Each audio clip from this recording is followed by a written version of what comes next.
What is up, ladies and gentlemen? Welcome to the PUBG Mobile Pro League South Asia Pro Analysis video. This is Super Jonny, joined by Ocean Sharma alongside with me like always, and we're going to be taking you through the tournament, the top performing teams, the top players, and a lot of other things.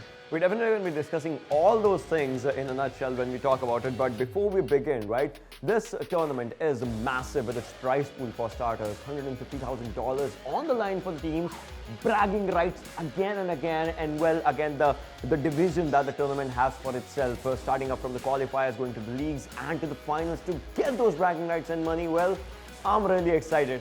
Well, so am I. So let's get this party started. So hopefully you guys know what's coming up next. If you don't, it's our top 3 predictions. We try our very best to figure out who or which teams we will be seeing in the top 3 at the end of the tournament. And for now, in no particular order, the first team we want to talk about, it's going to be IHC Esports.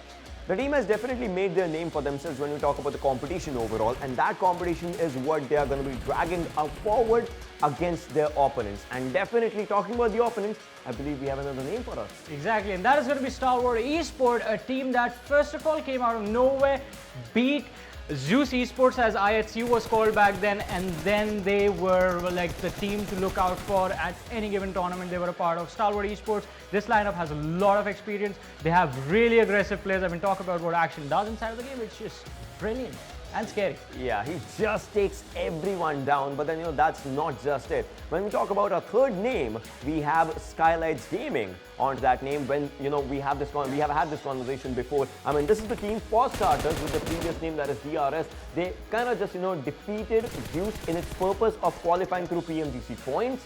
Then they went on and dominated on the global level in front of the biggest names on the roster for themselves. And well, after that, they showcased why that team, that name needs to be there. So these 3 names, I'm pretty sure they are just bringing in the heat. So now, ladies and gentlemen, we will be talking about the top 3 individual players that we would want to see at the end of the finals on the overall elimination leaderboard. And starting things off, it is a no surprise, no-brainer that we will be talking about Action from Stalwart Esports. Just as we've talked about this before, right? Action has the record of the fastest 1v4 with a Thompson on the map of Sandhawk in the final circle to get a chicken dinner for himself, and that just keeps him up at that position. And not just that though, he is the one who actually gets onto his own name, that is Action Pack Performance. He gets hold of the players like Pika, Top, the ones that are dedicated snipers, or the ones that are just giving out all the important calls, and he gets onto those calls, he gets onto those fights, he gets onto that game. But well, if we're talking about Action on the surface, it should not be an icy-dicey situation for the next player that we're going to be talking about. Exactly, because IC from IHC Esports has been on Action's tail for almost about a year now, and he has been trying to push this king of aggression off his throne for a really long time, and IC's performance keeps on improving. So coming into this tournament from the last PMPL, I think IC might just take the crown away from Action, and it's not going to be long before we see even IC take a hit, because even he has someone on his tails, and that is Nima from Skylight Gaming. Nima, if you want to talk about it, right, the player has shown incredible performance in the previous tournaments. I still remember it was a circle around Ferry Pier-ish area, and the lad was surviving. And it's not just him, if you just say, it's his teammates as well that are giving him that opportunity to be free when they are playing. AJ just coming out there, Galzen, an impressive fragger for the team, just comes out, and Muffin Ninja as well. So it's a team performance, but Nima is the one that just likes to stay one step ahead of his team to get his team where his team needs to be. And well, that is one step ahead to the competition. Alright, so Ocean, I feel like things are getting a little too stale now. It's time to add some masala.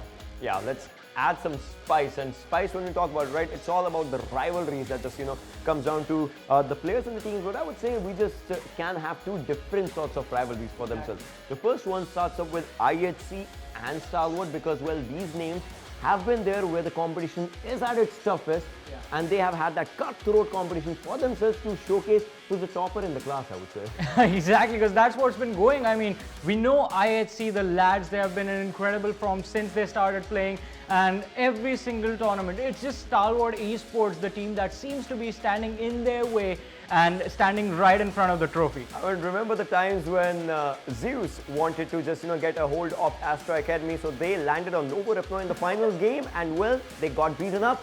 That's the rivalry that I'm talking about should happen this time. But then, there's not just that, it's Skylights and DRS as well. Two amazing names, but one's like the master of the other, or is the young blood master of the other one? You never know. I mean, it's kind of like a face-off situation wherein the old DRS is the current Skylight Gaming, the old Wizards Vibes is the now DRS, but they still have to take revenge because the players are playing from a different organization now. So it's a completely, story filled with lots of curves and a lot of plot twists, but at the end, only one will stand champion, only one will be crowned champion, and we are here to find out who that will be. Exactly. Alrighty, now it's time to talk about the real game changers of the tournament, the team that we call Dark Horses. Well, it's kind of a team that we have seen, we have known their gameplays in an incredible way. Yeah.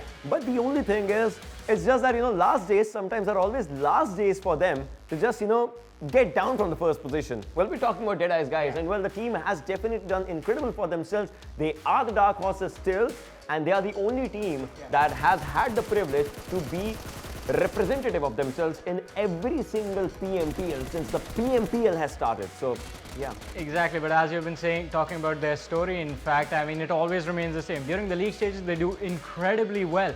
You start to expect them to be in the top 3, be in the top 2, or maybe even lift the trophy in the finals, but the finals, it seems like they're cursed for them. I hope the curse gets broken though. Hopefully it's lifted. So that's about it for the pro analysis. Now let's remember, there is a lot of things for these teams to fight for. For example, the $150,000 US that are going to be there. But where do you guys catch all the action? Well, you can catch the action on our YouTube channel, that's right there, and follow us on our socials as well. Until next time, we will wait for you guys on the battlefield. So take care. See you again.